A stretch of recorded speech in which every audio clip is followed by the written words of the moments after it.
What is up guys, and welcome back to my channel. My name is Nouman and today's analysis video is going to be about the Premier League game between Chelsea and Manchester City.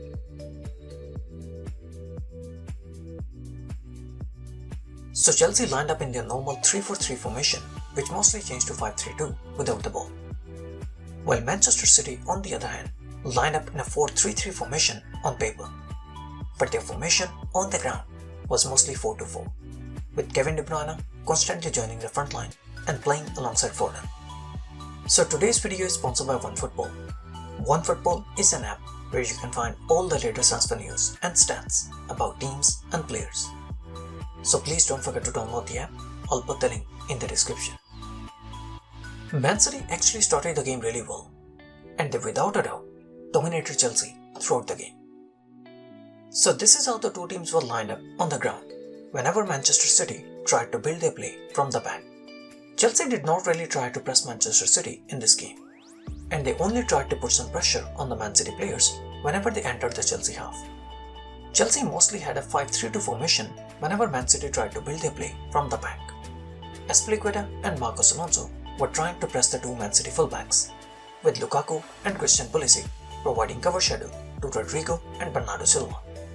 And N'Golo Kante and Hakim Ziyech were trying to press the double pivot of Manchester City from the back, with Kovacic playing slightly behind N'Golo Kante as he was trying to look for the deep runs of Phil Foden, who was operating as a false nine. Foden was constantly dropping behind the midfield of Chelsea, so Kovacic decided to drop back to track those deeper runs of Foden. But this is where Manchester City caught Chelsea most of the times. With Foden getting the attention of Thiago Silva and Kovacic, Kevin De Bruyne was able to isolate one of the wide Chelsea centre-backs with the help of Grealish and Raheem Sterling. And since the front line of Chelsea wasn't putting any pressure on the Man City centre-backs, so Laporte and Stones often had a lot of time on the ball to play a long pass in one of the wide areas to isolate the wide Chelsea centre-backs in a 1v2 position. And N'Golo Kante is busy covering Rodrigo, Alonso steps out to cover Bernardo Silva, and now Foden's deeper position has left Kovacic in all sorts of issues. Kovacic is now left in a 1v2 position, and at the same time, Malang Sarr is also left in a 1v2 position. Kovacic couldn't track the run of De Bruyne because he was busy tracking the deeper run of Foden. And Thiago Silva was also busy covering Phil Foden. And that leaves Malang Sarr in a 1v2 position with De Bruyne making a run from the blind side of Malang Sarr. Here again, Azpilicueta steps out to cover Cancelo, and Jack Grealish immediately moves to the wide area to force Rudiger out of his position to open the space for Kevin De Bruyne. Foden is once again keeping Thiago Silva busy, so Kevin De Bruyne easily makes a run in the space from N'Golo Kante's blind side.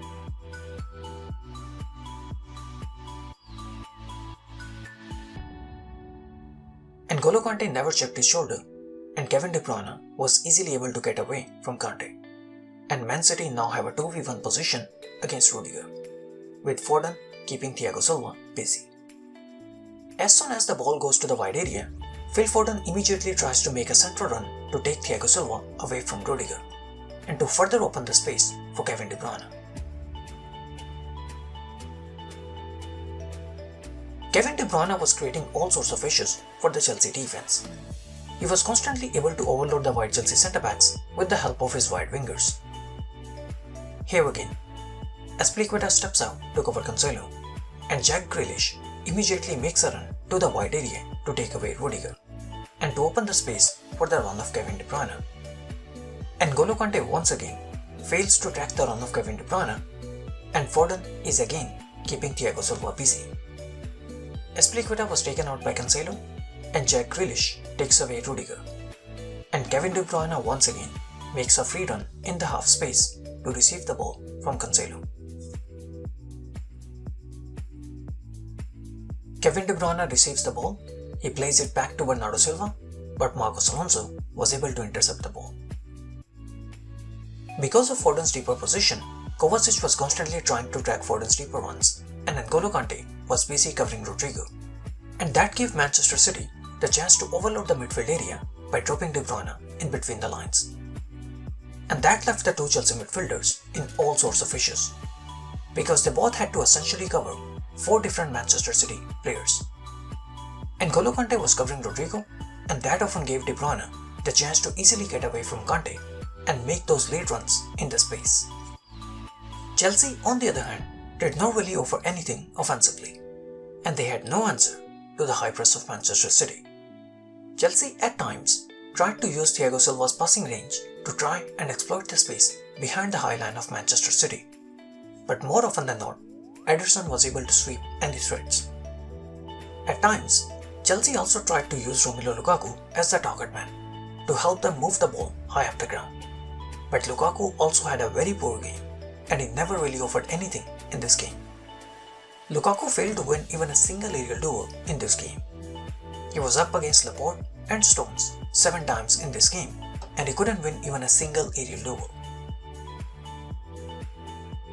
Even though the scoreline was only 1-0, but Man City totally dominated the game, and they never really gave Chelsea a chance to score or get back in the game.